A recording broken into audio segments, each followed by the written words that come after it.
Okay, oh my god. I've just had an absolute nightmare, people. Absolute nightmare. Is there anybody here?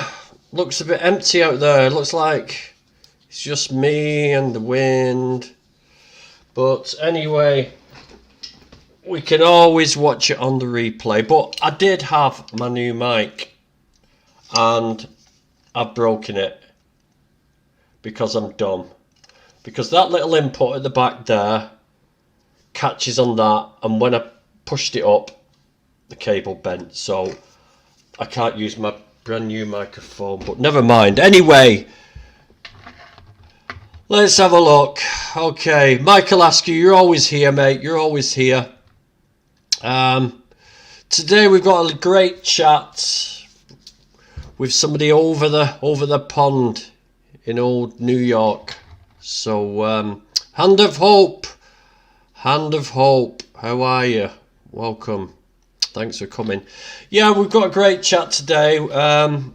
This person is very, very controversial because they do not pull any punches. Hello, Leon. Hello, Katia. Yeah, they do not pull any punches. Very to the point, you know. And you will see. And they're also a musician.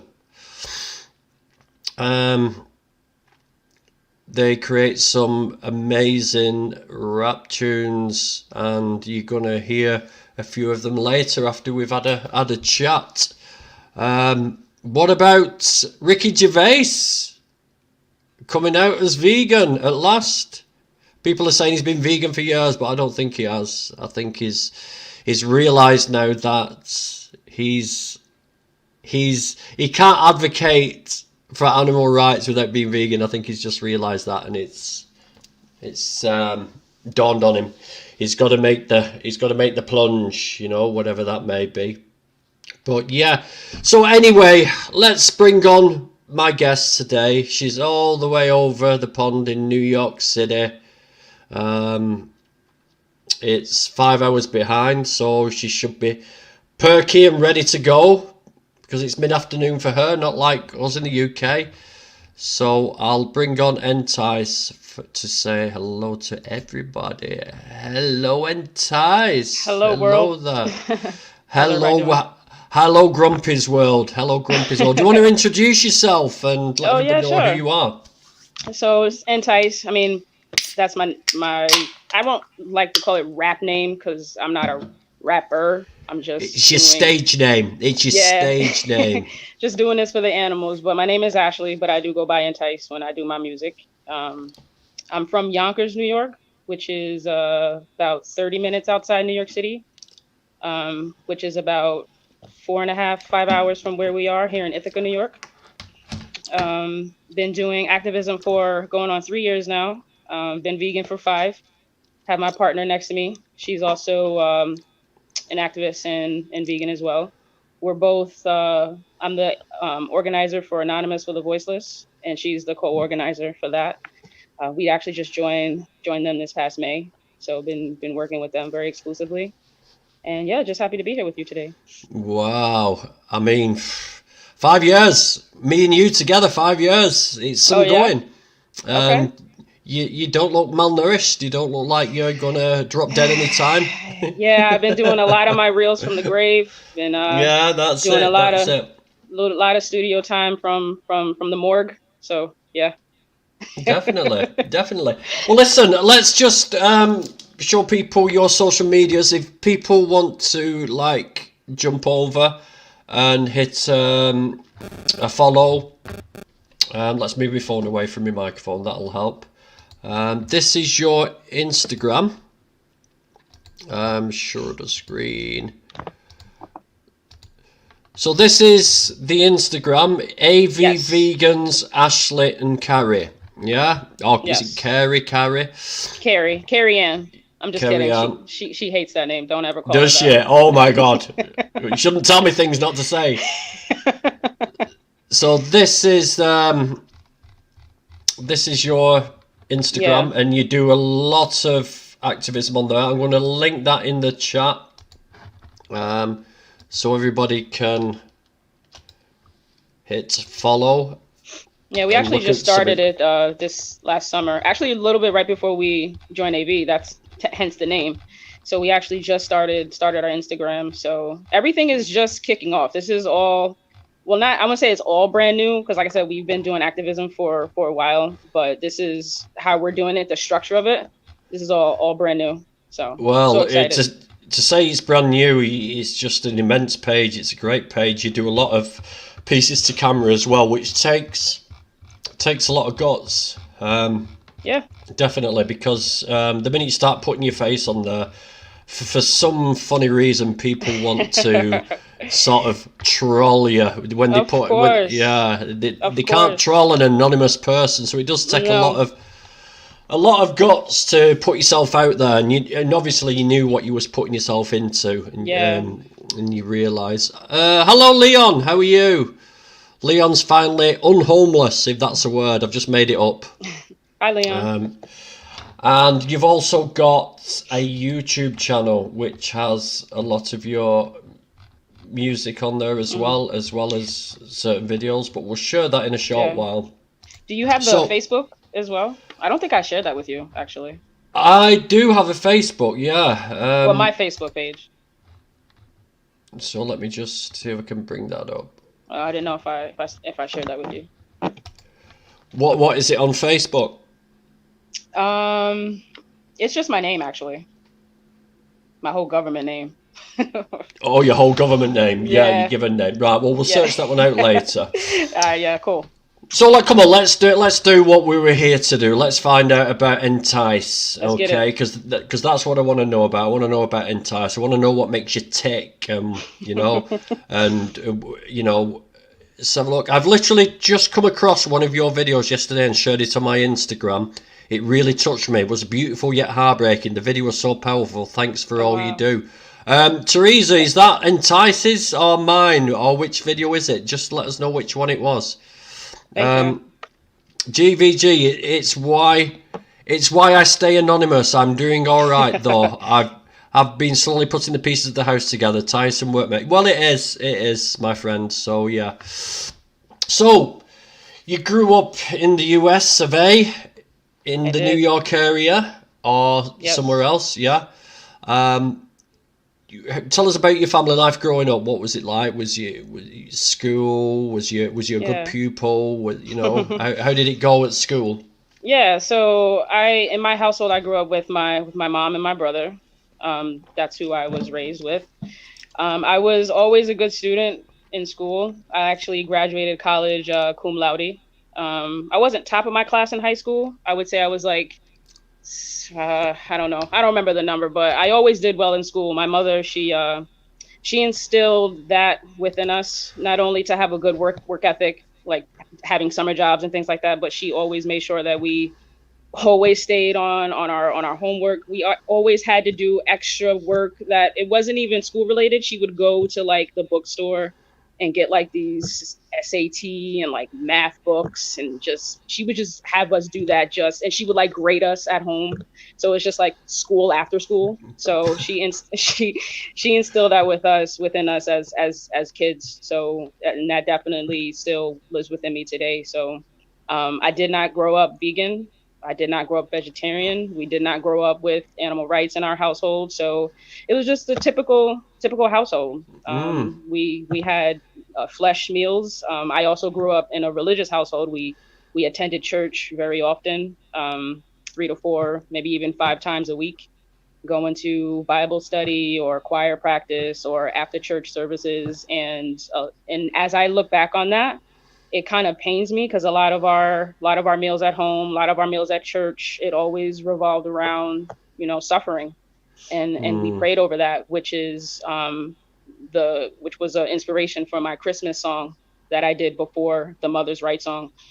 So that one also hit deep for me, making that song. Yeah, but I mean, hindsight's a beautiful thing, isn't it? And your mother was doing the best she can. She sounds to Yeah. me, your mother sounds like that she was trying to keep you off the streets. Yes, She my was. mom. Yep, definitely. She definitely did that. We had curfews. All of my friends were able to just go out. stay out late. We had bedtimes. And what my mom did is every year when you celebrated a birthday, you were able to stay up 1 hour later. And she was very, very, very strict on our bedtime. I also grew up watching WWF wrestling, and everyone who knows that always comes on late at night. Well, not late, but like 8, 9 o'clock. And we would always try to either sneak and watch it or keep the volume low. Hopefully she was asleep at that time, keep the volume low so she doesn't know we're still up watching it. So we try to get like the first maybe 5-10 minutes in. So yeah, she was very strict on a lot of things. We couldn't listen to like MTV or BET or VH1 on Sundays. That was strictly for the Lord. So she was very, very, very, very strict on a lot of stuff. So, and she definitely kept us grounded. And it kind of annoyed me, as a kid. That stuff can annoy you. Of course, you want to be with your friends, you want to hang out and stay out late, but now that I look back on it, it shaped the type of person that I am today. And I value my mom so much. I love her so much. We do not see eye to eye when it comes to animal rights, when it comes to veganism. She's also an inspiration for the Mother's Rights song. I thought about her the whole way through because my mom did show me undying love from birth to this day. She will show it to me to the day I die if I do pass away before her, and way after that. I feel the mother's love that I wrote in that song. I feel that for myself.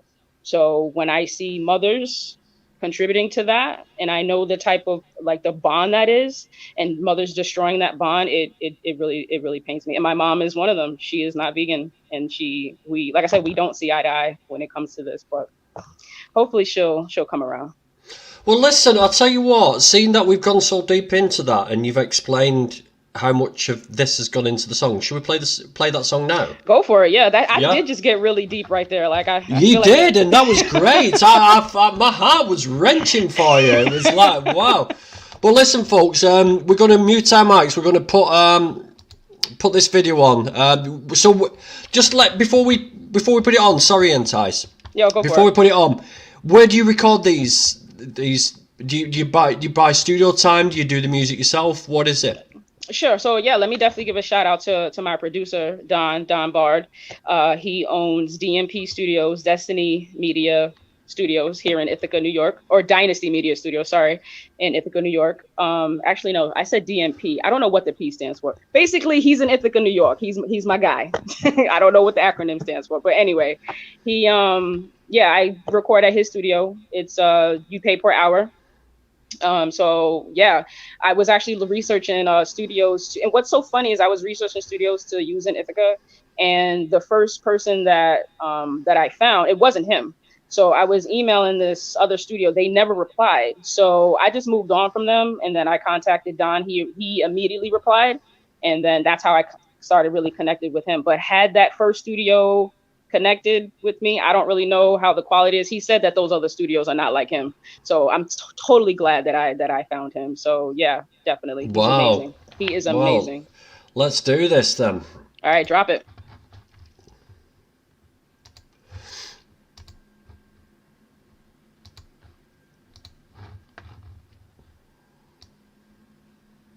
Affection and instinct. Are you responsible for destroying that bond? The mother and child, and humans do not corner that market of maternal affection and instinct. Are you responsible for destroying that bond? As a non-vegan you are. And tight, so nice.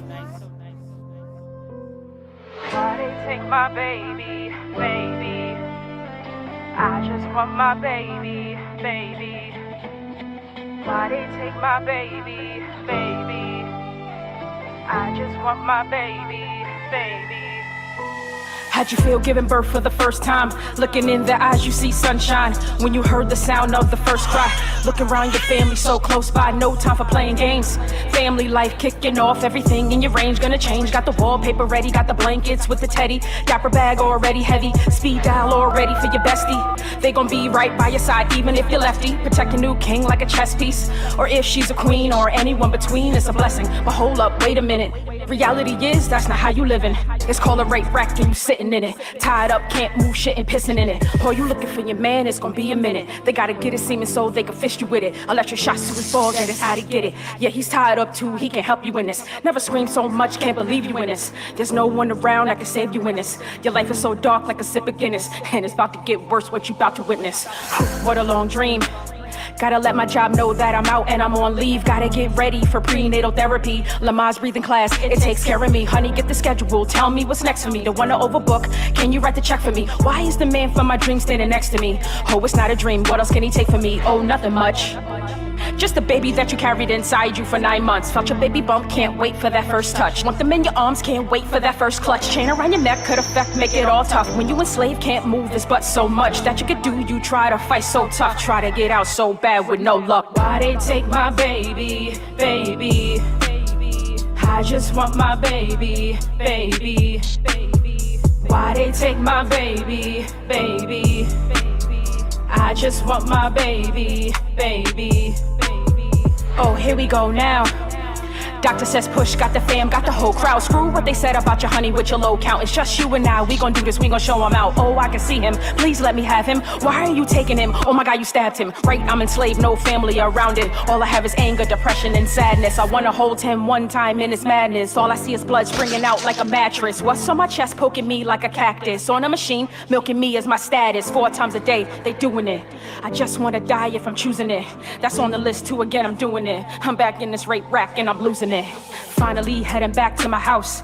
5 years of torture, I'm glad I'm getting out. It's a bumpy ride, but I got my baby on my side. Stroke his hair back as I sing a lullaby. Smell of death in the wind as the air passed by. Not sure what it is, cause I'm on a mother high. 4 babies taken from me, so many cries. Now I could be with you, it's just you and I. We made it, son, we made it to our house. But this is not our house, this is the slaughterhouse. This is the life of every single dairy cow. This is what you're paying for, it's kinda really scary how I have to make these songs. I have to tell you this. How many times do I have to tell you this? I do it to my grave until you connect with this. Blowing out your animal abuse like I made a wish. Why they take my baby, baby? I just want my baby, baby. Why they take my baby, baby? I just want my baby, baby. Why they take my baby, baby? I just want my baby, baby. Why they take my baby, baby? I just want my baby, baby.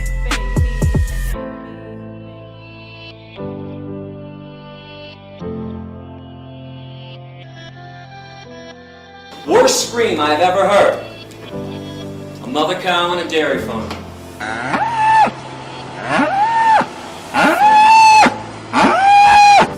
As she screams and bellows her lungs out day after day for her stolen baby. Wow. That man, every time I play that, and I made that, but it's just like, man. I think with the build up of it all, listening to the lyrics and then the cow bellowing out, that got me. It's like, oh my God, you know, it just lines you up. And the reaction here has been, yeah, this Teresa said about, she's seen a video on Instagram. This was the video she was talking about. It was so hard to watch, but I'm glad I did it. Yeah. Thanks, Teresa. Yeah. Leon says, I never saw eye to eye with my folks. Never have before veganism. Never will now. They will pass not knowing I hate them deeply due to a grudge. Happy to your relationship was different. Well, hopefully one day soon. Maybe things can change. Yep. Teresa says, setting me off again. Oh yeah, I'm sorry. I think you have to be hard as concrete not to be set off by that. And that's why I did the video the way that I did, because if anyone who has seen any of my other videos, they are very, very, very graphic. And I wanted people to be in the cow's position. It's unfortunate that people can't understand the suffering and abuse on face value. They have to insert themselves into a situation for them to get it. So as I was writing the song, I was like, I wish there was a video that depicted women being exploited for their milk. And it's just amazing how things work and how the world unfolds. Because on Instagram, I posted, this was, I don't know if I had finished the song or not. I would think I was in the middle of it. I had posted a picture of, I don't think it was images from the movie that's in there. It was just showing women being exploited for their milk. And someone commented, they said, there's actually a film that depicts this.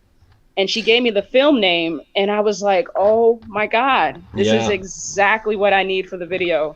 So yeah, I wanted not only people, but mothers in general to really, non-vegan mothers to really connect with this and see exactly the suffering you're causing, and hopefully that will change their minds. That was my question. Where did you get the get some of that footage from? But yeah, I know exactly the film that you mean. Yeah, it's called The Herd. It's on YouTube. That whole film, it's a 20-minute film, but man, the carrying off the baby in the truck got me again. That part is really touching. Yeah, it's amazing. It's amazing how you write and how the lyrics all go together. I just find it, honestly, I do love rap music. I do love it all. I mean, I've got a very broad taste. I grew up in the 70s and 80s at the dawn of rap music, and I've heard it develop, and there's some that I like, some that I don't. I used to like De La Soul because they used to rap about, because it was a change from all the gangster stuff, shooting and banging and all this stuff, and it was a really big change, and it was peace and love. We were going to warehouse parties, all taking ecstasy at those times as well, so we were all into peace anyway. So oh, that's cool. I like that. That's who's your favorite rapper? Who have I been listening to? I've gone back and forth through alls. Like I've been listening to Snoop. I've been listening to all the old ones. Who have I been listening to lately? I've been listening to some new stuff, and I can't remember the name of the guy. Yeah. Is it Drake or something like that? Yeah, he's pretty dope. I like him. I've been listening to some of that, but I'm not so keen. I like the old sort of gangster, really hard hitting sort of. I used to like the Beastie Boys when they came out, because the Beastie Boys mixed up heavy metal, because I like the heavy metal sound. So anything with a really sort of heavy sound, with that's the sort of stuff I really like. Yeah. But let's talk about that a little later. What I want to talk about is because I'm not great at remembering. Get over it. I like it. Get over it. Didn't mean to put you on the spot. My bad. Listen, you didn't put me on the spot. I'm just rubbish at remembering. I listen to so much music and I don't know the names of anybody. It's like I just like, I like that. Play that. I know Entice though. I know anybody asks me now, I'm gonna say, who's your favourite rapper? I'm gonna say Entice is my favourite rapper. That's what I'm gonna say. Entice. That's right. Leon says Eminem. Yeah, I used to listen to Eminem as well. That's who my favorite rapper is right now, Eminem. But I listened to Eminem when he first came out as well. I used to listen to his stuff, and I just thought it was just crazy. He was just really out there. Wasn't scared to say anything. Yeah. His homophobia was a little bit out there, but So okay, so we lived with our mother. Our mother got us going to church. She got us doing extra work. She tried keeping us out of the gangs. Tried keeping us off the streets, because the streets weren't great in New York in the last 20 years. Not even great now. Correct. So what happened then? You left school. Where did you head then? What sort of career did you think you was going to have? Yeah, sure. So I went to Johnson C. Smith University. It's a very, very, very small school in Charlotte, North Carolina. Unless you live in Charlotte, that's the only way you'll know about my school. So usually when I tell people when I say college, I just say the city that I went to. Everyone knows about Charlotte, but no one really knows where Johnson C. Smith University is. But I did graduate with a bachelor's 4-year degree in criminology. My first passion in life was to be a veterinarian. That's what I always wanted to do growing up. I guess. Hold on a minute. Let's rewind there. Let me just rewind. Let's go back. Just rewind. You just said you've got a degree in criminology. Yes. So you ain't no dumbass rapper from New York, then, are you? No, No, you're quite a clever person. Yes, I do have some intellect somewhere In in my criminology, oh, you should study my life. I'll tell you what, that would be one paper just looking at the criminology things I got up to when I was in my youth. Let's put it that way. I got a little glimpse of that on one of your reels. You had like a gun shooting somebody that wasn't vegan, or at a restaurant or something like that. Yeah, I saw that. Yeah, that's make believe, unfortunately. Yeah, I got you. I know. I'm just kidding. But yeah, I do have a degree in criminology. Yes, 4-year degree. Right, so that's so cool. So, go on, take me forward from that then. So, yeah, so when I graduated, the first job I had, well, I was trying to get into TSA, which is like the transportation security in the States. That TSA, man, that is a vigorous process to be security at the airports. So it's like a 12-step process. So like you do an interview, you do a drug screening, you have to go and look at x-rays and depict images in there. And I think it's like two or three interviews, and then there's a medical screening. So I got through all the steps, and I was at the final step, and they denied me the medical screening because I had recently had surgery on my ankle. And I had, I guess, metal screws in my ankle. I never really got the reason why they denied me on the medical screening, but that's the only thing that I could think of. So that was the job that I was trying to get after school. But I had ended up going into the loss prevention, doing undercover work at retail stores, catching shoplifters. That was man, that was a very, very intense job. I bet it was. Yeah, I seen a lot of things. It was intense. So I did that for about 2-3 years after graduating. Did you have a question? Did you want to ask me something about that? Oh, yeah, I was going to say, did you ever feel sorry for anybody who was, I mean, some shoplifters just shoplift to make a profit, but some shoplifters are desperate and they need money, and how did that make you feel? Yeah, so I do remember one particular shoplifter I'll never forget. She was good. I mean, to tell you, she didn't have a bag. She didn't have a book bag. All she had was a coat. And she was shoving her coat with food. But what was crazy is that, like, we had the camera right on her. We didn't even see her really shoving food in her. Like, we didn't see her actually doing it. We kind of saw her movement. So she was good at what she was doing. I mean, not to say it's good to steal, but she was good at what she did. And then when we caught her, we were thinking we were going to find, the things that people normally steal, cosmetics, electronics. We didn't know what she was shoving in her jacket. And it was all food, all of it.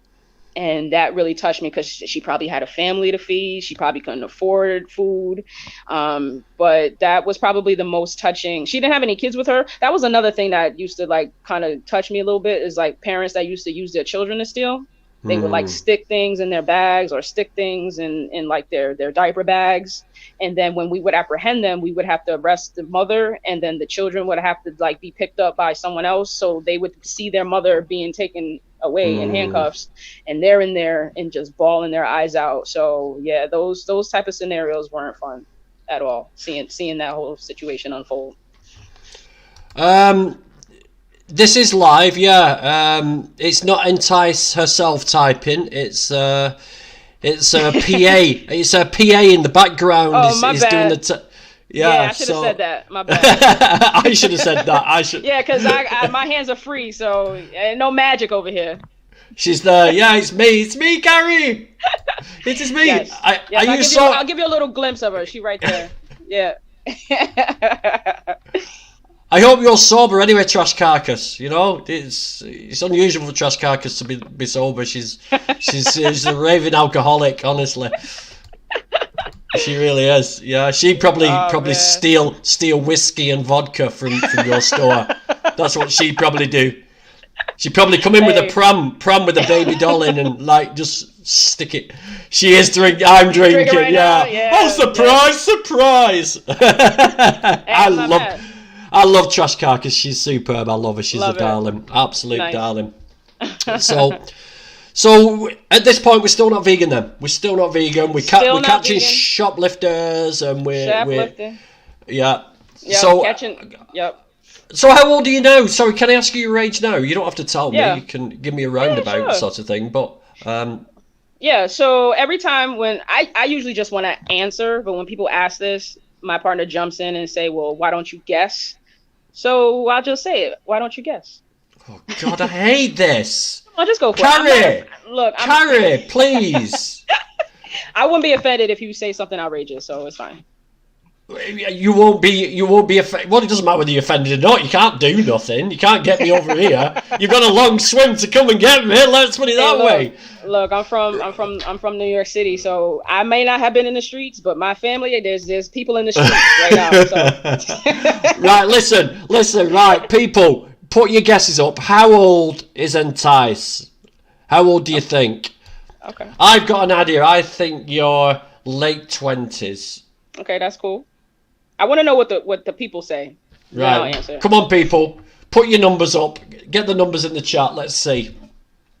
41. Okay. That's good. 41, 21, 35. Okay. You got a Listen, little average going. Listen, I know black people age better than white people, okay? But they don't age that well. They don't age that well. That is Benjamin Button shit, that. They don't age that well. I love that. Oh man, that's hysterical. Yeah, they say black don't crack, whatever. Yeah. Yeah, Anyway. they do. I'm so jealous. I'm so jealous. But, hey, look, that is not always, okay? Some of my family, they cracking. So, yeah. it ain't always. So, yeah. So we've got 35, 32, we've got 40, we've got 41, we've got 20, 18. If I said how old do I think you look, bearing in mind I'm an old man, I would seriously, I've only said late 20s because I know from the way you talk you're a lot older than you look. I say you look between 18, 19, 20-year-old to me, honestly. And that's dope. That's not blowing smoke up anyone's ass. That's how old. But every fucker looks that age to me at this age. So it's not even a compliment. So don't even take it that way. It's not even a compliment. Yeah, don't let the head blow up. All right, cool. But no, my birthday was just I just passed January 2nd, and I turned 38. 38. Yeah. Shit. Yeah. That is amazing. You've looked after yourself. You've gone Not into always. it, or Not you've been always. in an oxygen tent, or you've been doing some Michael Jackson shit somewhere along the line. But you look amazing, really do. Thank you. Wow. I appreciate that. Yeah, I go. So my partner and I, we'll probably get to this, but we both work at Cornell University, so Ivy League college, and I get mistaken for a college student all the time. So I love it.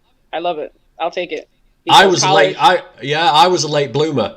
I couldn't get into you could drink at 18 in the UK, and I couldn't get into anywhere because I always look young all the time. I just love it so much. So yeah, I love that. It's enjoyable. But then my lifestyle took hold of me and it ravaged me over the years because I was such a naughty boy and yeah.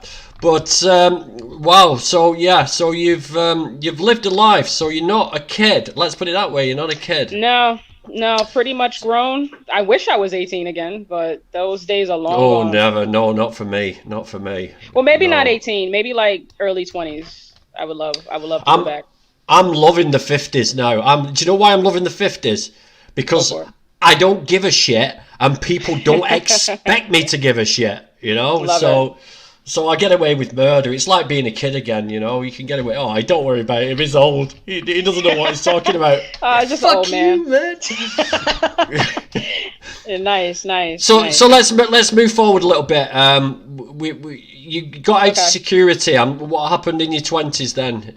When did the veganism suddenly pop up as well? Yeah, I mean, obviously so- 5 years ago, but Yeah. I mean, tell us that Yeah. journey where you went. Yeah, so let's zoom. Let's fast forward to where we are now. So yeah, I lived in Ithaca for about 9 years. My partner and I, we've been together that same amount of time. And I'm so blessed to have the partner that I have, and the fact that we are on this journey together. I know a lot of other partners and spouses that's not the case, and it destroys households. So I'm so grateful that my household is not like that.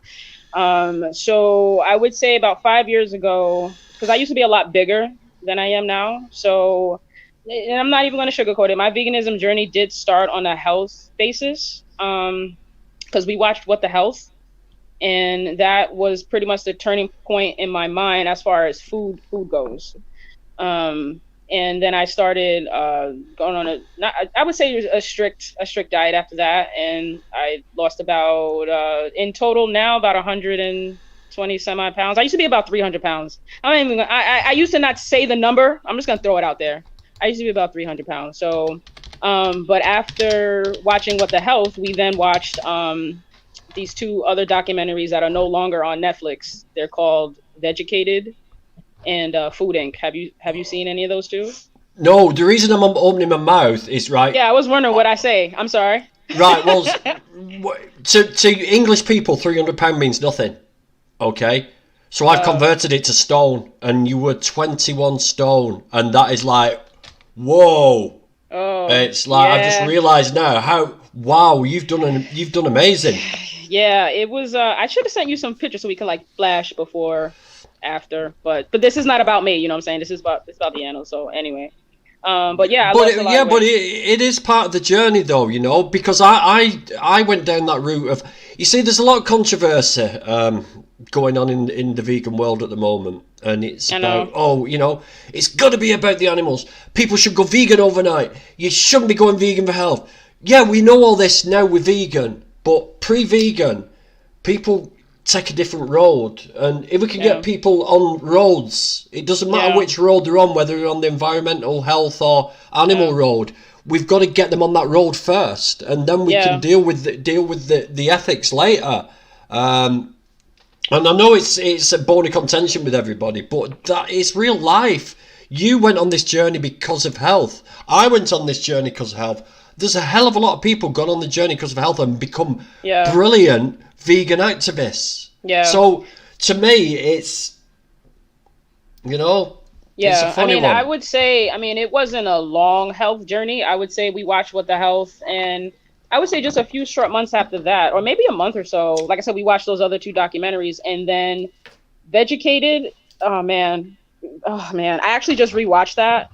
And what's crazy is that Vegucated wasn't an animal rights documentary. It followed along 7 people who were transitioning into veganism, and at the very end of the documentary, they took them into an abandoned slaughterhouse, and they showed images of animals being slaughtered, and they showed a pig being stunned. That's when my mind shifted. It went, the whole health aspect went out the window, and I started focusing on them. So I know everyone has their different journeys and their different ways that they go about it, but the health aspect was only very, very short lived, because I saw that next documentary, and then that's when everything shifted. It took a little bit longer with dairy.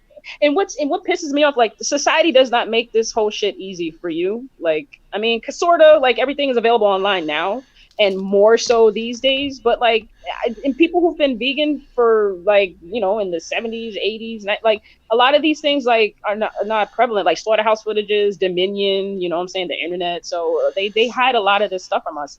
And I will never forget the day that I found out that cows had to be pregnant to produce milk. That's when like I felt so like, what? You feel dumb, don't you? You feel dumb. Of course. Yes. Of course! Why did I not know that? Cows do, just because cows have got like 4 stomachs and eat grass, they must be milked, otherwise they'll be ill. And that's why we take milk. It's for them. We take milk because it's healthy for them. They need to be milked, otherwise they'll die and get ill. And we believe this shit. I thought milk was just something inside of them. So that's why I didn't stop eating like cheese. I think we did shift and stop drinking the milk and like did almond milk and stuff, but we were still eating cheese and still eating things with milk in it. Because in my mind, I even remember saying this to myself: cows don't have to die to produce milk. It's just something that they have inside of them, so it should be okay. What? Mind blown. Dairy is scary is what opened me up to the dairy industry. And do you know, this is the thing as well, Entice, is that we assume that everybody knows this now. Oh, everybody must know this now because we're in this circle now. We assume that everybody outside this circle looking in knows this, but they don't. Yeah. Everybody thinks exactly the same. They fed the same lies. And we can't ever take our foot off that accelerator. We've got to keep driving the message home. We can't stop. It's just not there. People don't even hear the word vegans everywhere now. There's people no idea what a vegan is, you know? Yeah, and I'll admit, I not to say that I forget that, but I don't think about that, and I should, because I didn't always know, and at the same time though, on the same aspect, we didn't have the resources that we have now. So it's just like, for the people that don't know, in a way, I'm just like, how do you not know? It's like everywhere now. But I don't know. Maybe they don't. Maybe they're not on the internet. Maybe they just go about their day, and you know. Well, even if they are on the internet, right? The only way you could find out this information is if you're looking for it. If you're looking, that's right. The only way you're looking for it is if somebody's told you. Now, if they put it on milk cartons, this milk has been from a cow that has been artificially inseminated by a human who's sexually abused them, and the milk and the baby calf has been taken away so you can have this milk, people wouldn't buy the milk. It would be there in front of them, but it's not there. It's a picture of a cow in a green field, smiling, happy. Yep. And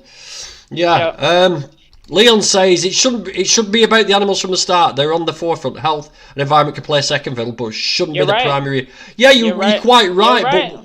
And we're not saying that at all. We're not saying that. What we're saying is that people will go on a journey, you know, and people will go on. But then you've got to hit. As long as people are going on the road, it doesn't matter what road they're on.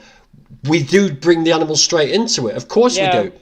But what I'm saying is putting health facts out there that plant-based food is better for you, healthy, will get people on that road. And that's what I'm saying. And then we come in, the vegans, and say, oh, and there's an ethical side of it as well, by the way.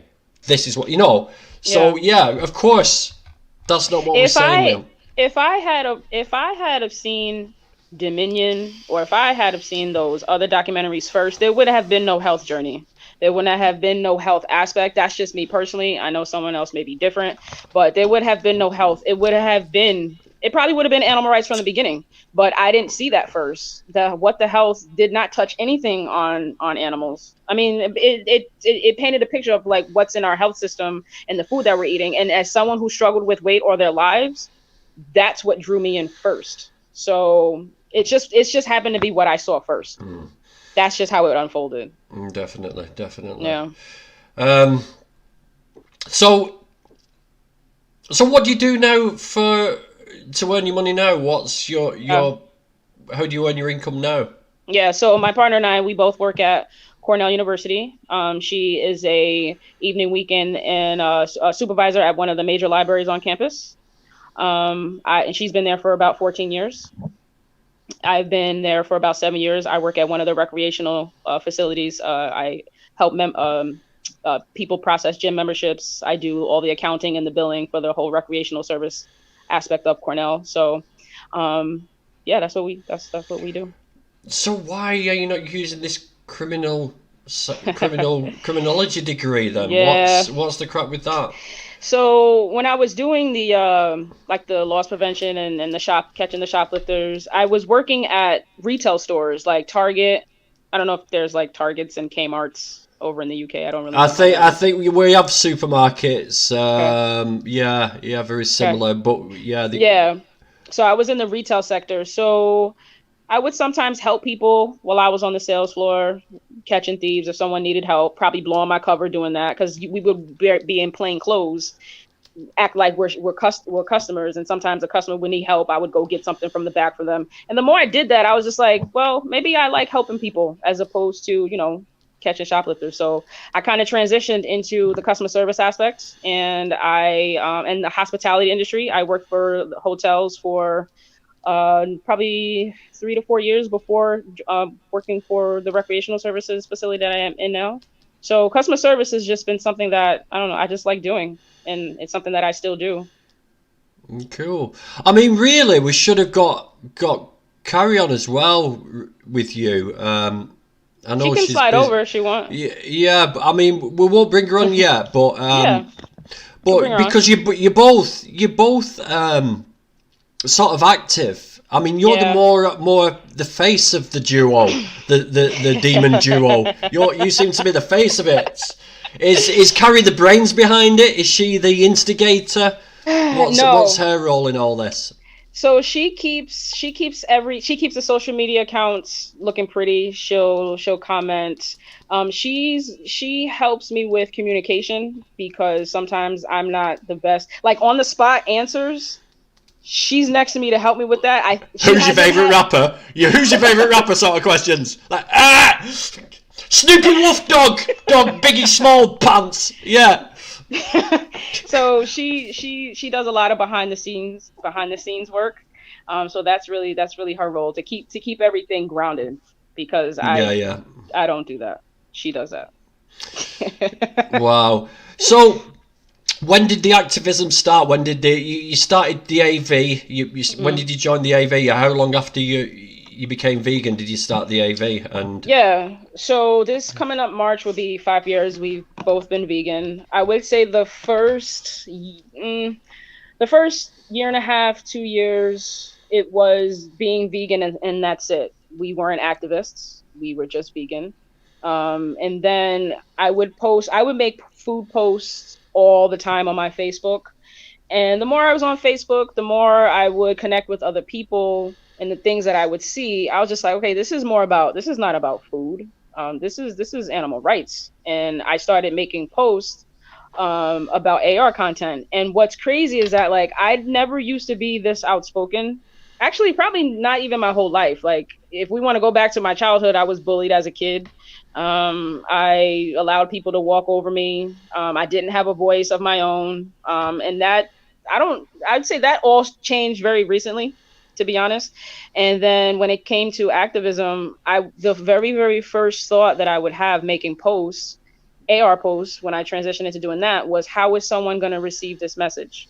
That was always my first thought. It wasn't the animals. It wasn't about even the footage that I just saw. It was always about, how is someone going to take this? Am I going to offend someone? Am I going to make someone mad at me? Is my family going to be upset at me? And I did that for probably the first, I would say, year being an activist. Been an activist for the last 3 years. And the first year, it all was about making sure I didn't say the wrong thing, making sure I didn't say the wrong word. And it wasn't until I started watching Anonymous with the Voiceless videos, Paul Bashir videos, a lot of his workshops. And what stood out to me is when he said that, what if when, let's say, civil rights leaders were fighting for Black rights, how crazy would it be to have the oppressors at the forefront of your mind? How crazy would it be to have the slave owners in the forefront of your mind? How crazy would it be for the people who are oppressing beings to have the forefront of your mind?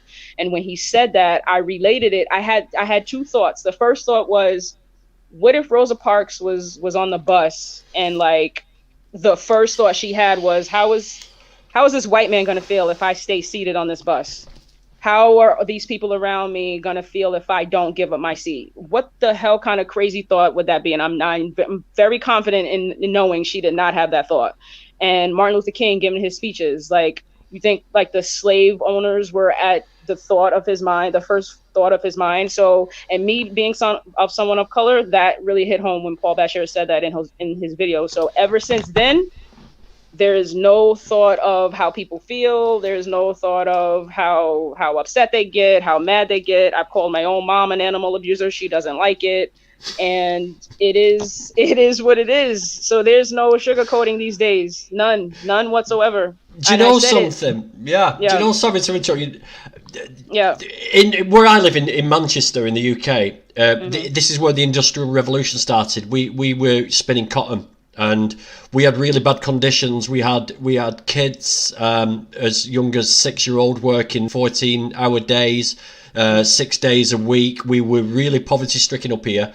But all the people in the cotton mills up here, when they started doing trying to get the anti-slavery laws passed through, everybody came out in protest in Manchester in favour of abolishing slavery. We really could link with you guys over there, you know, and it was like, it's just amazing. But that brings me on to a question as well. So you're very vocal, you don't take no prisoners, okay?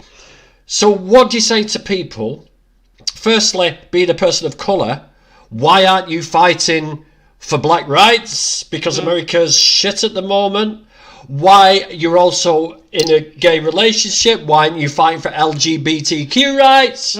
Yeah. Why are you fighting for animals? What's your answer to that? Because people are going to say, well, you know, what about the human side of things? Yeah. People have actually said that to me. So I say I started fighting for the injustice that I was contributing to. So to be honest, if I was in the 60s and 70s, if I grew up back at that time, I would probably be doing both. I would probably be fighting for Black rights and animal rights. Slavery and everything that happened back in the day, we're kind of past that. Now, I'm not saying that all black people are free. I'm not saying all gay people are free. A lot of that fighting, those activists took care of a lot of that stuff in the beginning, and we're kind of on a really good path right now. But as far as animals go, and as far as fighting for them, I was contributing to their suffering. And I always say to people, when people want to say, well, what about homelessness? What about gay rights? What about Black rights? I always say, why don't you focus on the injustice that you were responsible for? I'm not responsible for the Black person in Chicago being shot. I'm not saying that that's not a right cause to fight for. Everyone should have their own fight.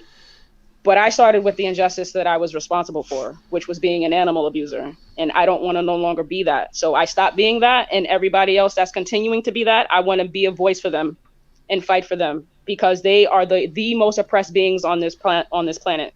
Long before any other beings have been oppressed, and they're still oppressed to this day by the trillions. And it's not a numbers game, but if you want to look at the numbers, we're talking about trillions of beings being enslaved and oppressed, and that's the fight that I choose to fight for. It's 64,000 a second, if you include the fish. 64,000 a second. So every time I speak, 64,000 animals have been murdered. You know, it's crazy. It's absolutely crazy. Yes, and they deserve their cause too. And what's crazy is that in no other form of injustice would anyone else say that. You would never go to, and that's the human supremacist mind frame that this world has, that humans. They're the only people that matter. They're the only people that deserve a cause. They're the only type of individuals that can suffer. That is not the case. Animals can suffer, and they deserve to have someone fight for them. They deserve their own cause as well, and they deserve their freedom. And I'm going to make sure they get it. It's a beautiful answer to that. I mean, when I say that, you know, when people talk to me about why aren't you fighting for human rights, there's a lot more things. There's wars going on and all this stuff. And one of the justifications I say is that, well, humans have the ability to voice and come together and fight a cause. These animals don't have no voice. They don't have the ability to come together, and exactly. That's one of the justifications I use. I'm going to use this opportunity because because Christmas is just over. Okay, I hated Christmas.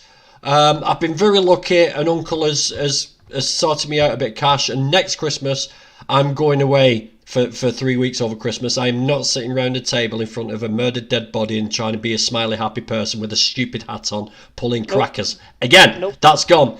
But I saw your this is what brought me on to asking you to come on here, is the Christmas video, the Christmas tune. It's like, whoa, I like this so much. So I'm going to play this. Okay.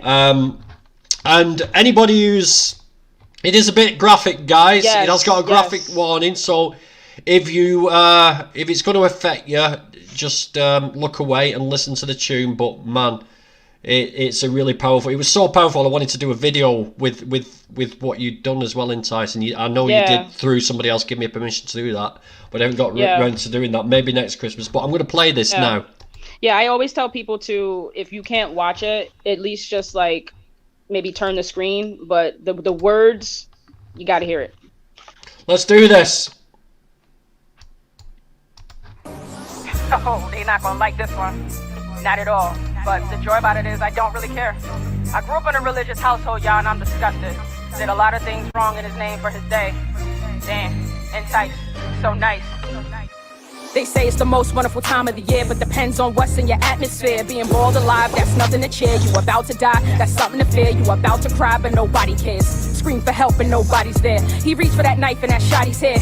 Hung upside down cause their life is theirs. The birth of Christ comes with taking life. That makes sense to you, sounds like Satan, right? You killing babies, trying to make it nice. Trying to use your Bible to make it right. We'll find any verse for that bacon, right? Which is baby big flesh if you say it right. This is the Lamb of God that you praise it, right? We rape and murder, you fake it, right? The Prince of Peace and torture, Jesus Christ and slaughter. They don't mix, you dumb prick, but you follow it like a stalker. In transport with no water. They don't get the son and no daughter.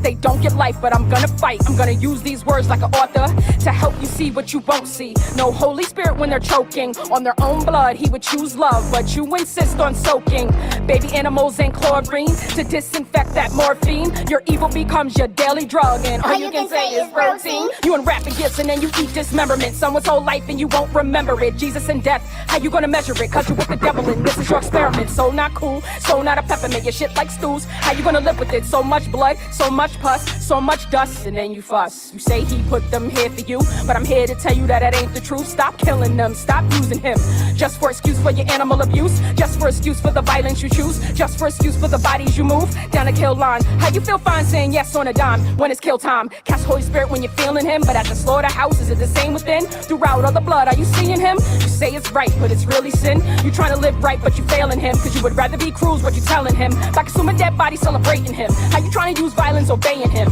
The Garden of Eden, it was vegan. Genesis 1:29, you'll see it. Funny how you skip over that for pieces of dead bodies, then you pray to Jesus. Right on your knees, curl like a fetus. He's not even gonna bless your sneezes. Definitely not a corpse with scars or lesions who was raped and murdered with diseases, cause it's evil. He's not pleased. Time to see his light and stop these making choices that chop these heads off on copy, which means for you it's on repeat. In their blood you're knee deep. You don't see your individual or family in that box of your three-piece. If you were at the gates and the Son of God was covered in blood and feces, the same way when they're enslaved, scared to death of that piece of meat, start slitting throats of baby goats, fisted cows till the milk comes out, start cutting teeth, cutting tails of baby pigs. No one lives. The most peaceful place, you would be okay if all of this was taking place. Think about this when you celebrate 12/25 is amazing day, should be filled with love and amazing grace. I'm ashamed to say I didn't do the same for 3+ decades. Sad to say I did a lot of killing in his name, but not anymore cause I know better. Now that you do, what's your next move? No religion mandates meat eating. The golden rule states, do unto others as you would have done unto yourself. Animals qualify. So when people say to me, why do I fight for their rights and not human rights? If you show me a set of humans where that's happening, I'll probably be fighting for the humans too, to be honest. I mean, not to say this is, you don't pick and choose, like, okay, whatever, but like, no one's being oppressed like that. Like the black person being discriminated against because, you know, I'm not trying to like do the comparison and contrasting, but like when you look at that, come on, man, like that's just insane. That is just insane. Right, guys, I'm going to post in SoundCloud. Someone's asking me where can they find this music. If you want to, you're giving permission for anybody to use your music, Entice, is that correct? Absolutely. So if you want to do videos and use Entice's music, that's her SoundCloud, which is in the chat now. You can click on that, follow, and all the tunes are there. You can obviously screen record the YouTube videos and separate the music off that way. But yes, please do use this music and get it out there, people, because it's powerful.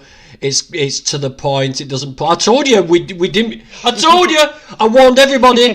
This stream, she don't pull no punches. I told you. I knew what was coming. And this is what we've got to do. This cupcake vegan shit has got to end, and we've really got to hit people with the facts.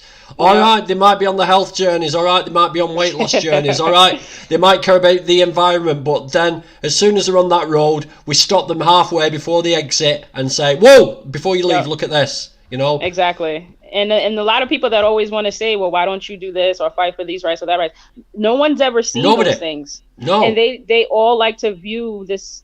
First of all, they don't even see it as an injustice. They just see it as, you know, we're militant. And that's another thing that I get frustrated with society is that no one wants to look at this first of all, as an injustice, and they don't want to look at it from the victim's perspective and the victim's point of view. Because when you look at it from the victim's point of view, it is a whole new lens. It is a whole new lens. Hello, Andrew O'Donnell. How are you? Oh, is that Andrew from? Oh wait, she's behind, so she'll see it. Hey, Andrew. Vegan Mooncat, how are you, my friend? That mug that I won on your competition, it's still leaking. Still got, in fact, the hole's got worse now. I've got burns on my knees every time I put a coffee in that mug. I want a replacement. Yeah, there's someone's asked a question somewhere along here. I've just seen it. Where was it? Let me have a look. Oh, it was the Hand of Hope. Right, okay. As an activist who attends church regularly, Hand of Hope, hello there. Does your faith inform your activism? I'm sorry, I was talking to my partner. Sorry. It's all right. It's no problem. It's no problem. As an activist who attends church regularly, does your faith inform your activism? I'm not really. Does your faith inform your? I don't understand that. I don't understand it. Can you rephrase it, please, Van? What exactly you mean? Do you mean? Does it influence? It could be. Does it influence? Yeah, it could be. Yeah, send us that message again. Just rehash it how you say it. I mean, I can start a little bit off answering that. I mean, I don't go to church anymore. Organized religion, I don't really do that these days. The church and influence. Okay. It had a heavy influence on the Christmas song. Absolutely. And like I said, I don't go to church anymore. I do 100% still believe in God. I do pray every single day. But as far as organized religion and as far as a structured religion, I don't really go by that. I don't know if it has a little bit to do with the people who were in my church, and looking back on it, how horribly fake they all were. A lot of people talk bad about me. And these are adults, they're children. When it came to me coming out, and when it just came to me as a person, I dealt with a lot of negativity in my church. And people and my friends who I thought were my friends, they would talk bad about me behind my back. So I don't really have, I mean, the church was, there were good times, not to say it was all bad, but as I think back on it with the flesh eating and the fake and the phony, I don't really have a really good painted picture of the church scene and being in church. So I don't really do the organized religion these days. I just pray on my own, and he's in my heart. I know that. And that's where I go from there. I mean, Hand of Hope found, I mean, I know him personally, and he's found religion very late in life. It's a new thing for him, and it's helped him. He's had problems, and yeah, he's found religion, and it's changed him, and it's done the opposite. So, I mean, I'm a non-believer, but you know, it's one of them. I think religion is.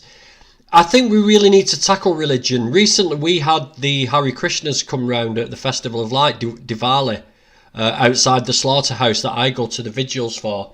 Mm-hmm. And we're trying to get more religions to come round, because we really need to sort of hit at the religions as well, because a lot of people use religion as a justification for eating animals and for animal abuse. And it's like, it's so nonsensical, because they take one little piece that suits them out of the Bible, but they leave all the bullshit. Like, if you go to an Islamic town, you're supposed to murder all the men and take all the women and girls slaves. Why aren't they doing that then, if they're taking the Bible so literally, you know?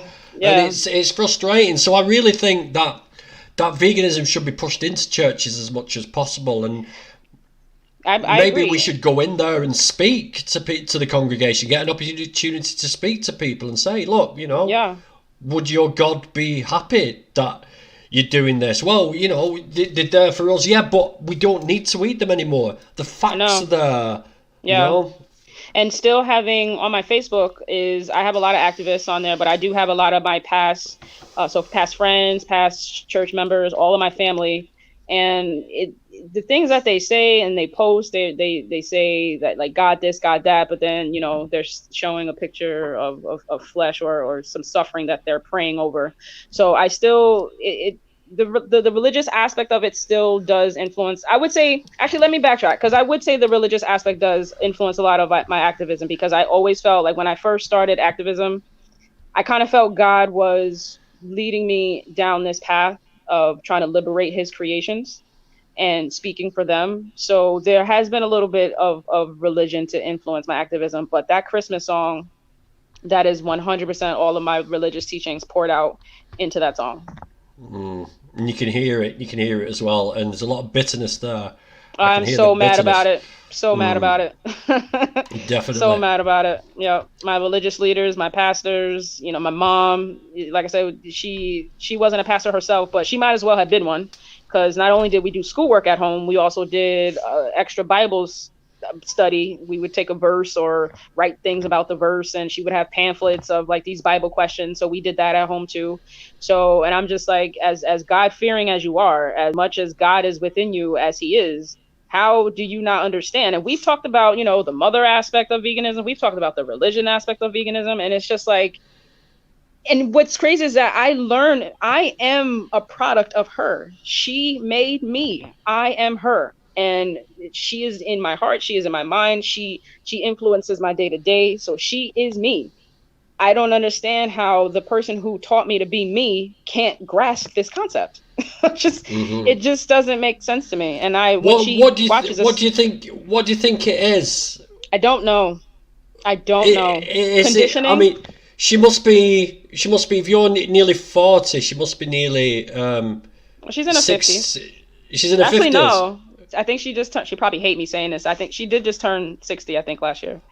So she's been around the block for a while. She knows what's going on. So you think it's just a lifetime of conditioning? It's too much. It's too much too late. Yeah. I want to say, like, I have sent her Dominion. I've sent her, my YouTube channel. I don't think she's ever watched it. I think she's just like, everybody else, they want to hide from it. So I don't think she really knows.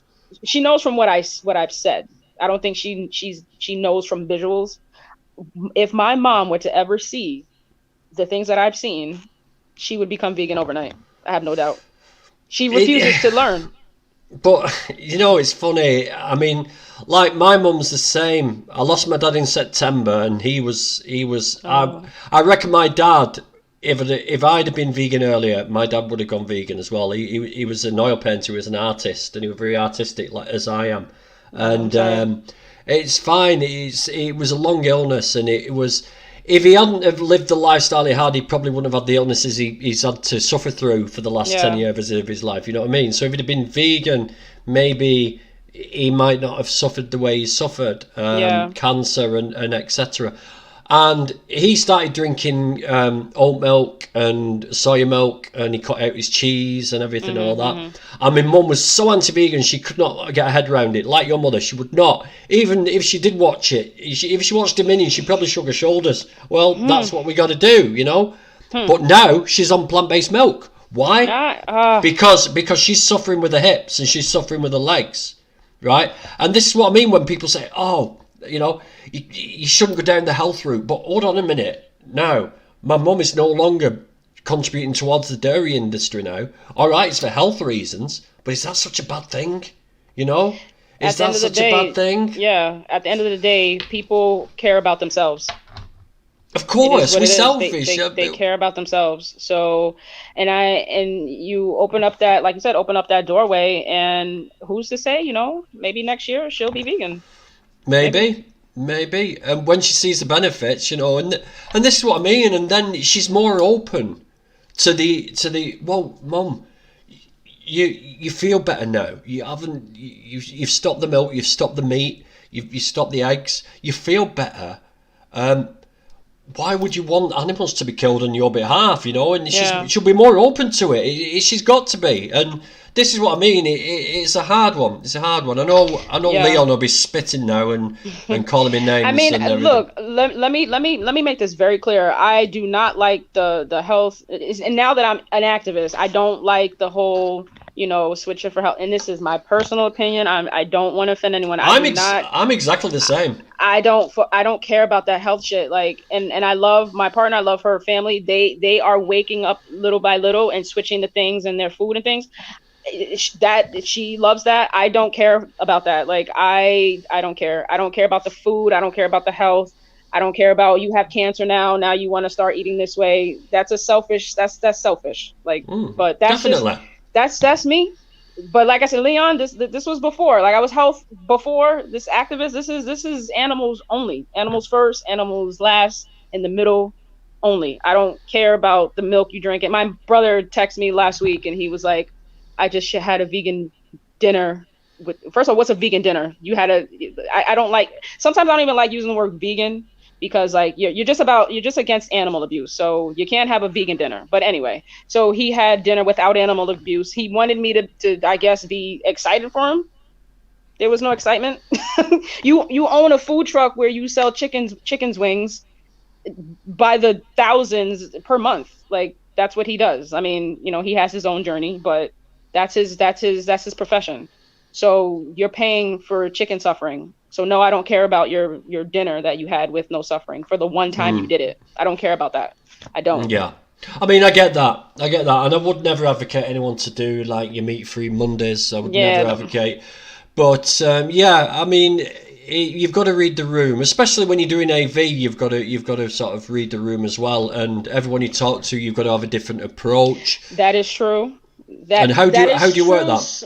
So that's true, kinda. So AV has a structure, a set of questions that you ask everybody. There are times where somebody may be walking up with children, and there are times where there's no children around. So I may use different languages when children are around, or when children are not around. But as far as the approach, it's pretty much all standard. I don't talk about the health. I don't talk about how, because everyone, I would say the majority of people always talk about how expensive it is. And then I always would tie that right back into, how is being against animal abuse a price? How you put a price tag on that? So every time I circle it back to the animals, they start to get it. So the approach is always the same with everybody.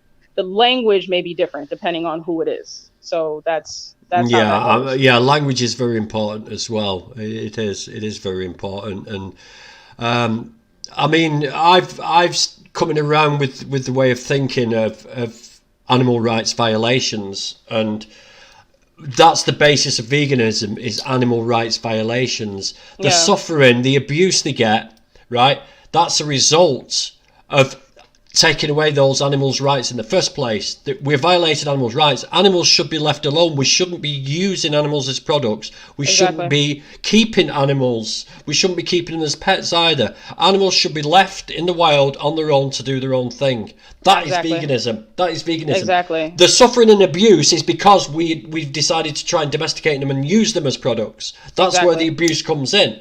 Exactly. And yeah, when you get back to grassroots, it's easy to go back to it, and yeah, I agree with you. You can have a conversation, but you always bring it back to the animals. To the animals, and always back to accountability. That's another thing AV is very, very strong on. They are in this position because of you. Like, you are paying for this to happen to them. You may not be the sole payer, but your dollars is contributing to their suffering. So not only is it about animal rights and making them understand that it's about animal rights, it's also about their accountability to that. Look at the screens. That's because of you. That's another approach I take too. Here's a question for you now. Now, me and Leon, we butt heads all the time, right? Okay. They are totally against capitalist. The capitalist regime that we live in. What's your view? The Mac plant has just landed in the UK now. It's at every restaurant, okay? Don't do a big sigh and preempt it. No. It's just like... I feel, and I did a reel about this, so anyone can go on my IG and see my reel. We have animals suffering by the billions still for more than just food, okay? That's what veganism is. Clothing, testing, everything. Zoos, aquariums. We still have a long fight ahead of us. And these vegans want to fight other vegans about what someone else is eating at KFC? we have a whole big fight ahead of us, man. And worrying about what a vegan is eating at KFC is not it. That's not it. So that's my take. I wouldn't eat there. I wouldn't do it because I don't want to have something fried in other corpses' secretions in their flesh. Am I someone who eats strictly at vegan restaurants? No. First of all, I'm a germaphobe. We didn't touch on that. I am a big germaphobe, so I don't eat out as is. So all of that shit, even vegan or not, I do it very seldomly. But if I do, it sometimes we do land at places with just options. We do ask and make sure and see how things are prepared. But if vegans are supporting, I just feel like this is just so much. We have a bigger fight ahead of us, man. I agree. And worrying about what some vegan is eating at KFC is not the fight. It's not the fight. I'm only laughing because I'm the opposite to you. I'm like a germ factory. I don't care. I eat shit off the floor, man. I'm just. Oh hell no. I don't care. I'm just me and you would we'd have to if I ever came to the US, I'd have to wear a plastic suit. Yeah. And everything, because I pick my nose, I scratch my ass, I cross-contaminate shit, and yeah, I'm horrible, I'm dirty, I'm mean, I'm grimy, I guess I'm loving you from a distance then, bro. Yeah, no, can't do it. And then this whole pandemic shit, man, this whole everything, oh god, yeah, it doesn't roll with me. So like eating out is not something we do, but yeah, I'm not. I had liver and onions. Oh god. I had liver and onions today. Okay. Did you, EB Bud? Oh god. I love how people love to promote. Done. They love to promote their animal abuse like that's something to be proud of. Well done. You had That's liver. nothing to be proud Well of. done. Listen, I really hope you have a heart attack and die slowly. And then when you do, right, I'm going to bounce. You'll see a little man bouncing on a space hopper, waving with one of those. That's what's going to happen when you die, right? I don't care. I hate you people. Man, Just fuck I don't even off. need to say you did it. You did that all your. I don't even need to say anything. Oh, they get on my nerves. When I'm going to a vigil tomorrow outside Tulip Slaughterhouse, and people shout bacon out. I'm running after the cars, me shouting, "You fucking wankers!" Fuck. Oh man, I hate them. I really do. That's pretty crazy. Like you're literally seeing suffering beings going to get murdered, and people shout out bacon. That's sad. Yeah. That's even when we had the Diwali outside the gates, the evening people were like throwing stuff, and it was just it wasn't good. Leon's still at it. Oh, we've really got Leon going here. The problem is supporting businesses that are very clear causes of many trillions of animals' deaths, like would you eat at a Chick-fil given that they fund anti-LGBTQI P2. What the fuck? What's QIAP2? I'm losing. I know what they're saying. It Please is a lot explain. of letters. What? I mean, I'm not eating. There's nothing at Chick-fil-A that I would consume. So I guess that's a moot point to even ask. Leon, even answer right? that. Listen, my friend, right? We're never going to agree on this. We're never going to agree. 5 years ago, when I was vegan, there was nothing. The milk was shit. There was no cheeses. There was nothing in the supermarket, you know. And the biggest thing I hear, I know it's all about the animals, but the biggest thing I hear is, I'm not going vegan because it's not convenient. It's not. That excuse is now out the window. That convenience thing is gone. There's no reason. I love the fact that I can say, what do you mean it's not convenient? You can go to Greg's, you can go to KFC, you can go to McDonald's, you can go to Burger King, you can go to all these places. It's not inconvenient to be vegan. And that's just one thing put aside, you know, and then we can get back to the animals. It's just... That's why I hate the word vegan, man. I wish there's no magical word for, you know, not wanting to slap your kid in the face. You just don't slap your kid in the face. There's no magical word for, you know, I guess not being racist, but you're just not racist. Like this whole vegan shit, you're just against animal abuse, man. That's why, and the word vegan gives people the out. It gives them justifications and excuses. The protein though, the B12 though, convenience though, and money though. Like I just wish vegan wasn't a word, and it just being against animal abuse is just all it is. Yeah, that's all it is. Yeah. But that's just me. But yeah, I mean, They would have been. I mean, every single social justice thing would have encountered this sort of thing. You know, people could have said, "Oh, what about the slave ships? You know, chopping all those trees down. It can't be good for the environment. You know, so let's stop slavery because it's bad for the environment." That's what I hate people saying that too. Exactly. Yeah. Well, let's bring your partner on now because we've been at it nearly 1 hour 20. Okay. Are you coming to speak to us? I need to speak to. I don't know. Oh, you can hear him. So It's kind of behind, but I can hear the feed is behind because she's on the laptop. Ah, right. Okay. So it's just a little bit behind. We may swap places then. Now we could do that. We could try swapping places and for 5 minutes near the end. Let's have a look. Leon's exactly. I'm against it as well. That's why when I get pissed off, people still fund the same people they're trying to yeet out of existence. Yeah. I mean, at the same time though, like it's all, and that's another thing AV is on, is there. It's consumer demand, man. So it's just like, no, do I want, you know what I'm saying, KFC where everyone to run to? Would I rather have them run to the vegan restaurants? Of course, but the consumer demand, man. If people are going in there, even animal abusers, if they're going in there, an animal abuser and walking out, not abusing animals, and people keep doing that over and over and over, and the flesh just keeps sitting there, that consumer demand is going to change. And hey, it could be KFP. I said that, KFP, P for plants. That they could shift in 2 or 3 years, and it could be a whole vegan establishment. But I mean, it starts with that consumer demand. Of course it does. And if people are going to boycott it, then we're not going to see any change. I'm not for the boycotting that, man. What I am for though, like I don't understand how vegans or activists can go there and buy that and eat it.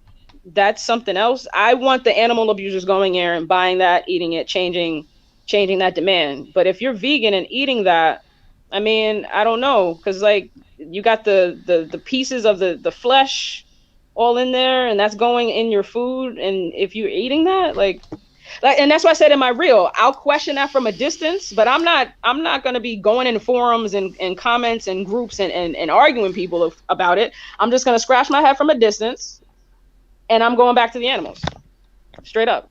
Exactly. And Teresa Huller, at my AV Cube today, a bunch of kids went to McDonald's and came back and stood eating those poor dead animals in front of us while laughing at the TV screen. It was horrible. But yeah, I mean, don't let them get to you, because they're obviously trying to get a reaction, and they want a reaction. They've planned it together, they've sat around, thought, how can we go and wind the vegans up?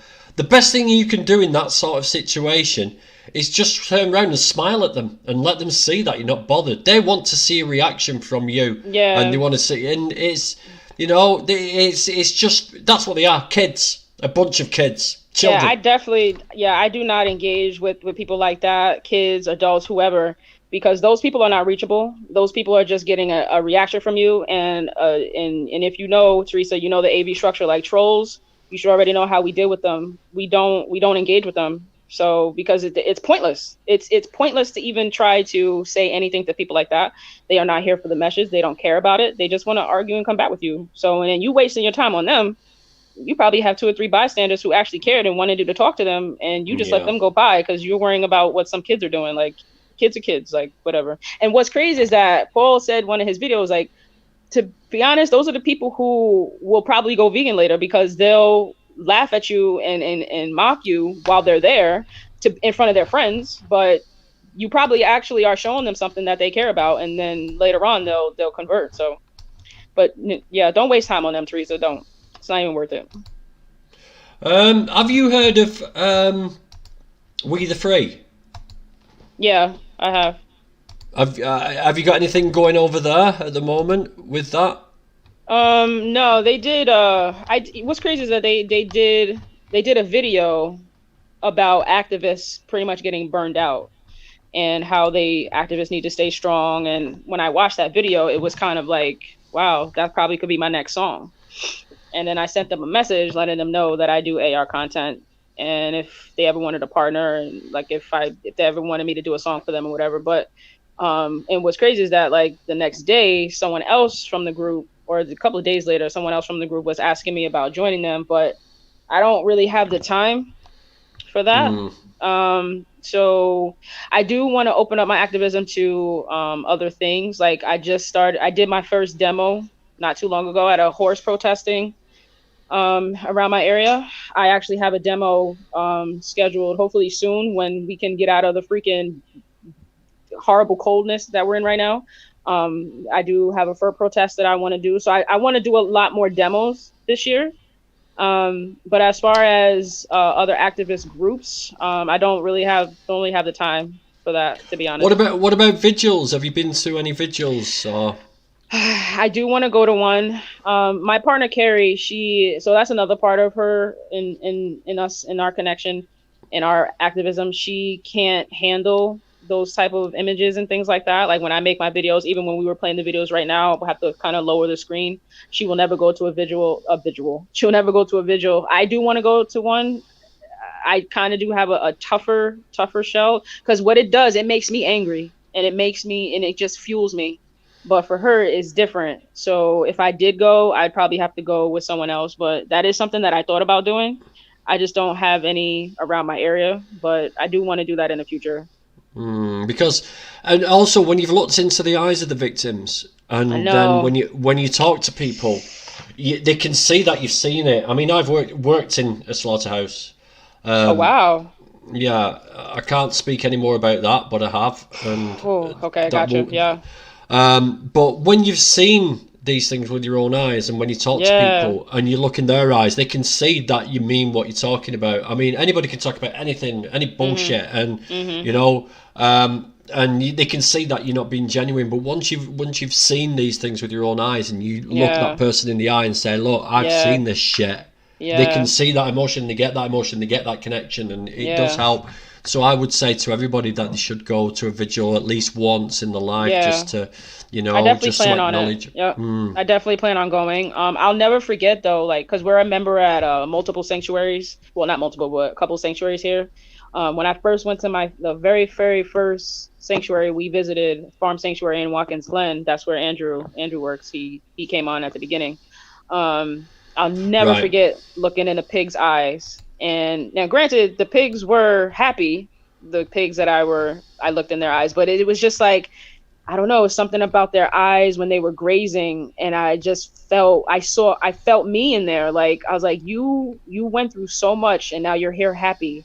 And I'm just like, what if I were you? What if that was me? And I started just playing all these things in my mind. I'm just like, I'm just so happy. I'm so glad that they're happy now, but I'll never forget looking a pig in their eye.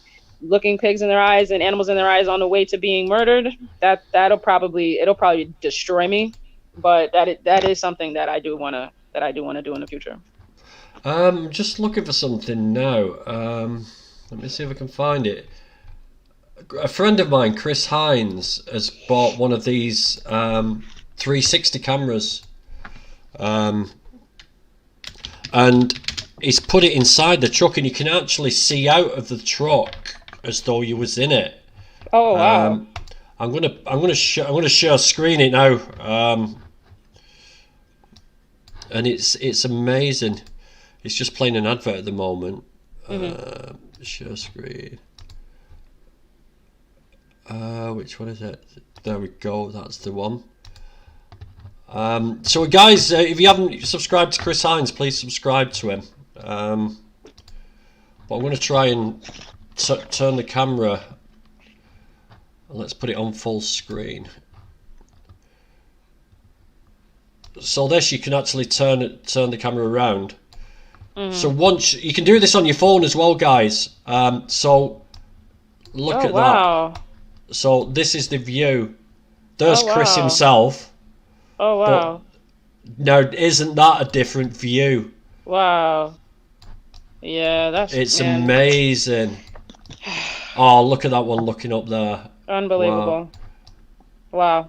So yeah, I think I might purchase me one of those cameras, because that's amazing, and that's the last view that these guys will see before the destructive, violent death that they'll. I'm sorry to do this to you, Entice. You know, I mean, no, it's fine. It's just no. She's not looking. It's fine.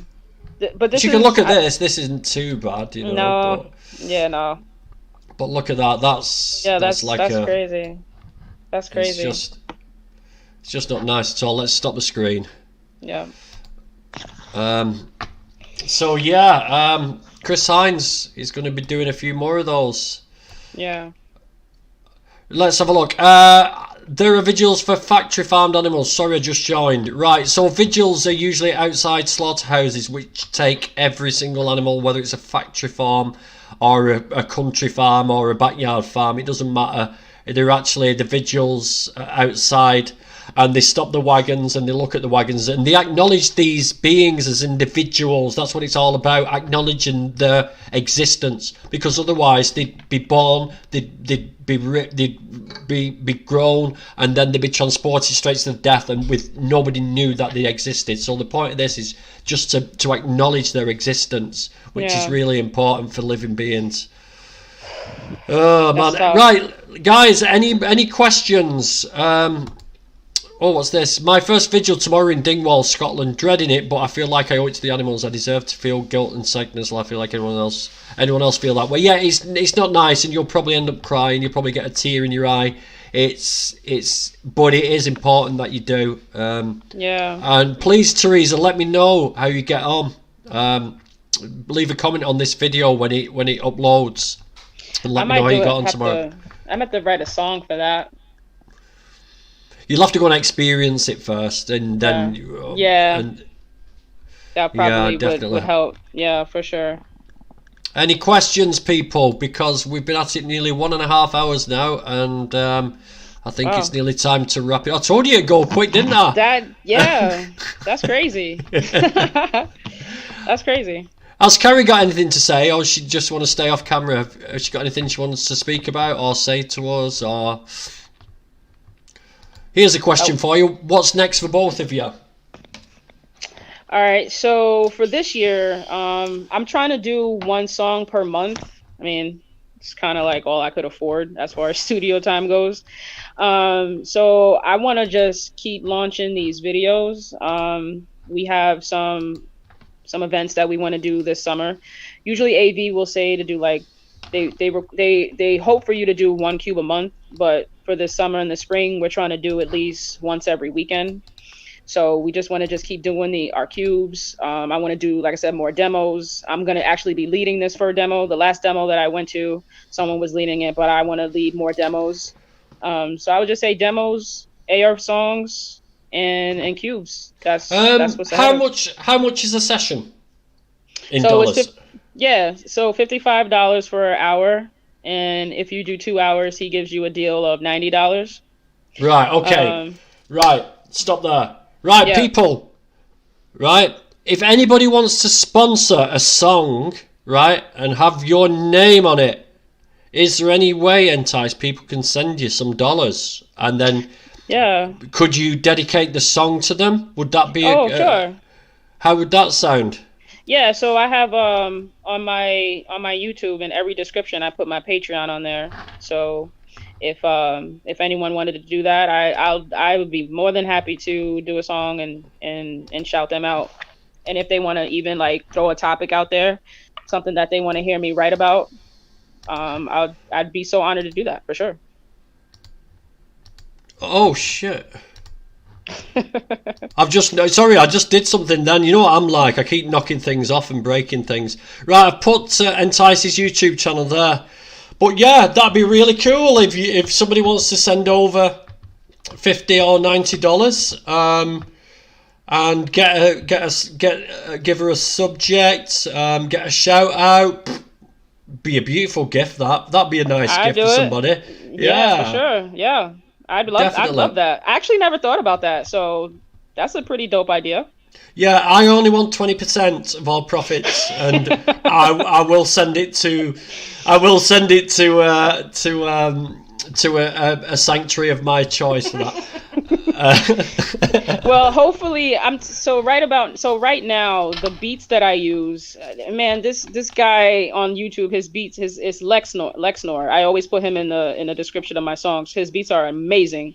They're free to use. You just can't make money off of them, but what I hope in the future, and this probably goes back to the question, what's ahead for you both? what I would love, so our main goal is to own a sanctuary. I actually want to own like a chain of sanctuaries and a chain of like networking for animals. So I hope that happens in the future, but I hope that, like, let's say Moby or RZA, he's part of the Wu-Tang Clan, any type of like animal rights musician, if they ever came across my content and they wanted to make like an AR album, oh my gosh, to do an album with RZA. Wu-Tang Clan, I used to listen to them as well. It's all coming right to me now. I used to like the Wu-Tang. I'm going to have to get some up anyway.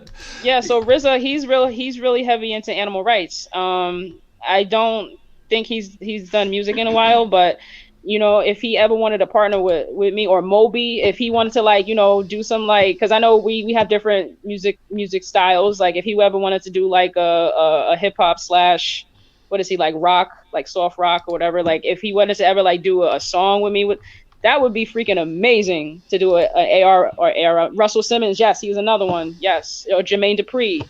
So have you right, listen people, we need to get these songs out there. We need to smash them everywhere. We need to get all these tracks on SoundCloud, smash them everywhere. Let's get people listening to Entice. That's what we need to do. Yeah, that's what I always talk about, and I don't want people to like misconstrue the message, because I'm always on Facebook or like Instagram, like just, you know, pointing myself out there. I'm not trying to, this is not for fame, this is not for, you know, fortune, this is not for me. I am brand new to doing AR music, and the only way the world is going to know about these messages and about everything is the people out there sharing this content. So I'm very big on that. Listen, mate, do you know, and it isn't about ego, and I know that. I mean, I've been called an egotist on TikTok. I'm doing it for, I'm vegan for the attention and to be so, and I've forgotten what I put a reply on. They're just pathetic, and it's not about ego. No, I'm chasing my acting career. You know, I'm not doing it for the money. I'm not doing it for fame. Right? I may not even get there, but if I do get there, I'm going to use every opportunity to advocate for the animals. You know, absolutely. It's got to be done. Any more questions, people? Sorry, Entice. No, I was just thinking that, like, also before I even did my first song. Well, actually, let's backtrack on the music a little bit, because my content was that gangsta hard rap. Well, I would say hard rap, but my rap was pretty hard when I first started writing, and then transitioning to AR music. I always knew that there was something I wanted to do with my music as far as the animal rights goes. I just didn't know like where to go with it.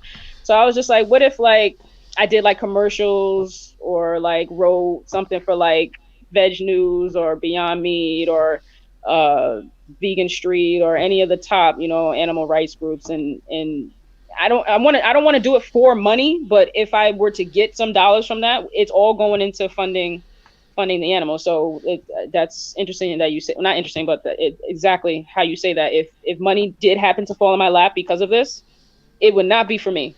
Like there would be no splurging, spending. Yeah, but I mean, the thing is, though, really, you've got to be pragmatic about it as well. Okay, so you've really got to, when you've got a talent, you should be paid to use it. There's a lot of stuff out there for me, and they say, oh, it's a passion project. We want actors to come, use their own clothes, travel there on their own expense, and be in our film, and we will, I hear you. You know, and it's bullshit. Yeah. It's bullshit. No, I want paying a little bit for my time. So you as well. If you're going to make money from music, take a little bit of money for yourself and give some to sanctuaries and do something. But you should take something for yourself as well, because you know you've got to look after number one as well.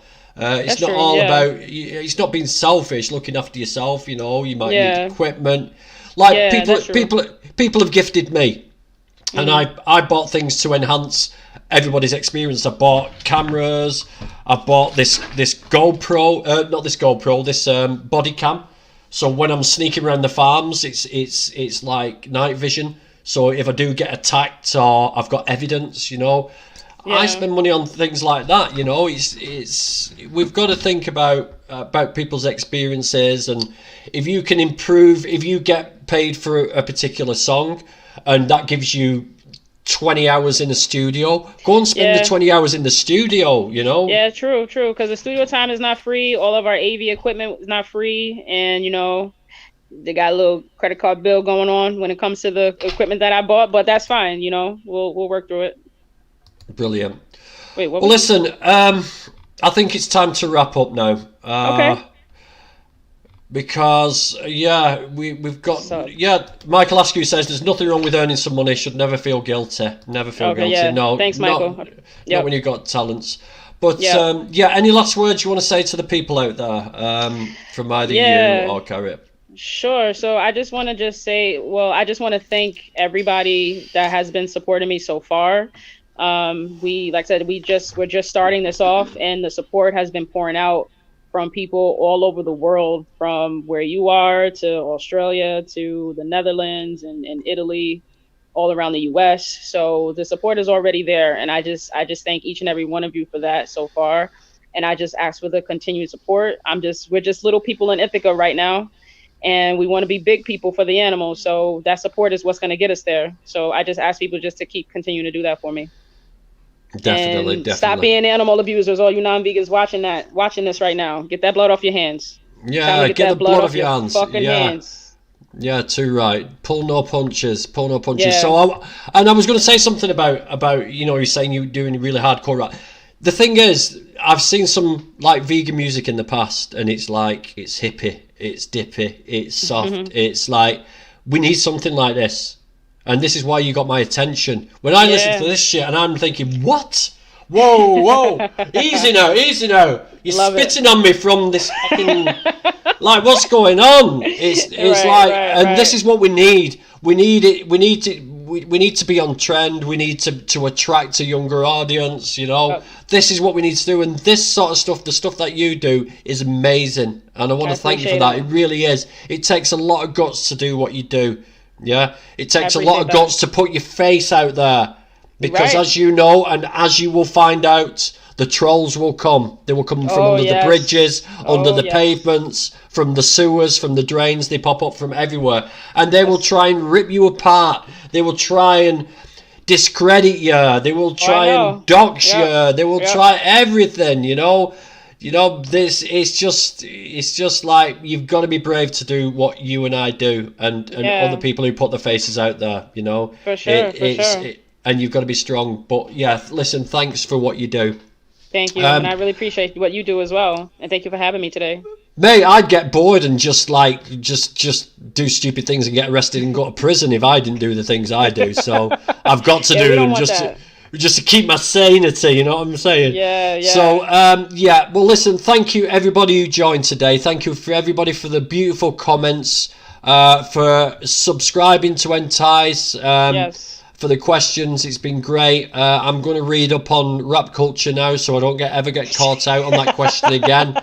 But thank you all. And if you're watching this on the replay, thanks for joining on the replay. But I've got one thing to say. Peace. Peace. Stop being animal abusers too. Stop it! Now! Stop that shit!